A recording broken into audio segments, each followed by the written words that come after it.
Hello, good morning mga idol, mga lods. Tara, cooking time muna tayo. Meron nga pala akong chicken dyan. Tsaka yan, kumukulo na, tinakpan ko na. Gisado yung mga idol, mga lods. Yun, ito na nga pala yung kanyang gulay.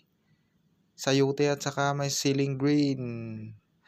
Tinulang chicken pala for today's menu on for today's video mga idol at mga lods. Yun, after ilang minuto mga kasisi, binuksan ko na. Higop-higop tayo ng sabaw ngayon. Ulam pala namin to, tanghalian at saka hapunan. Shout out to all followers and viewers. Yun, after ilang minuto pala na pagpapakulo, binuksan ko na at dinagdagan ko na ng sabaw. Leg part pala itong tinula ko mga idol at mga lods. Yun, nilagay ko na nga pala yung sayote. Ilaga lang natin ng ilang minuto tapos all goods na. Nilagyan ko na din pala ng magic sarap. Shout out kay Magic Sarap. Yan ang nagpapalasa ng ating niluluto mga idol at mga lods.